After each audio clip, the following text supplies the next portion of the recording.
Assalamualaikum warahmatullahi wabarakatuh. Selamat pagi anak-anak. Apa kabar kalian? Semoga kalian tetap sehat-sehat saja dan semoga kalian tetap semangat untuk belajar di rumah. Hari ini kita akan belajar PJOK, melanjutkan materi kita di minggu yang lalu. Kalau minggu lalu kita sudah membahas tentang aktivitas dalam air, sekarang kita akan membahas tentang permainan di dalam air dangkal ya. Permainan di dalam air dangkal itu sebenarnya sangat mengasihkan ya, tapi kita harus melakukannya dengan hati-hati. Karena jika tidak dilakukan dengan hati-hati, maka tidak akan aman atau akan terjadi sesuatu kepada kita. Jadi kita harus diawasi oleh orang tua atau kakak kalian yang sudah dewasa. Jangan melakukan sendiri ya. Oke, yang pertama permainan di air dangkal yaitu permainan tepuk air ya. Permainan tepuk air ini sangat mudah. Yang pertama kalian harus turun dulu ke dalam kolam.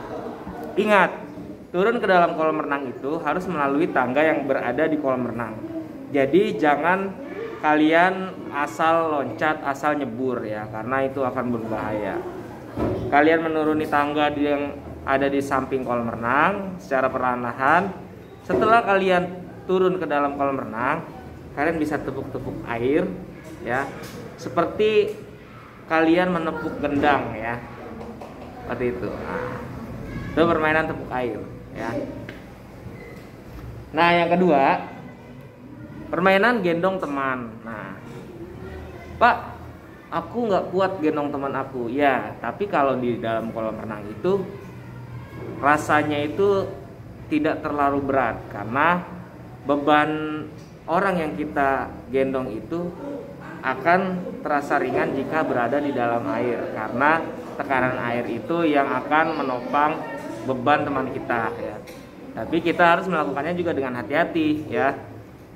Jadi yang pertama yang kalian harus lakukan di permainan gendong teman itu, kalian harus mencari teman kalian yang badannya itu besarnya itu sama seperti badan kalian. Jadi tidak terlalu besar dan tidak terlalu kecil juga ya. Nah, setelah itu kalian bisa menggendong teman kalian ya. Ini ya. Jadi tangannya ke pundak kalian, rangkul. Nah, kalian bisa sambil jalan. Kalian bisa lakukannya secara bergantian. Nah, itu adalah permainan gendong teman. Nah, dua permainan itu sangat mengasihkan jika dilakukan di dalam kolam renang. Kalian harus coba, tapi harus diawasi oleh orang tua atau kakak kalian yang sudah dewasa ya. Yang pertama permainan tepuk air dan yang kedua adalah permainan gendong teman.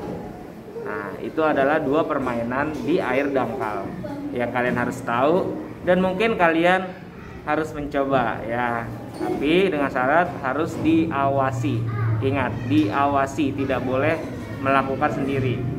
Kalian melakukannya itu harus di kolam renang dan di air yang dangkal. Tidak boleh lebih dalam dari ukuran tinggi kalian. Oke, segitu dulu materi kita untuk hari ini. Kalian bisa praktekannya di kolam renang dan kalian bisa kirimkan videonya, atau jika kalian tidak sempat mempraktekannya tidak apa-apa, kalian cukup memahaminya saja ya. Terima kasih kalian sudah menyimak. Kita jumpa lagi di materi PJOK yang berikutnya. Wassalamualaikum warahmatullahi wabarakatuh. Salam olahraga.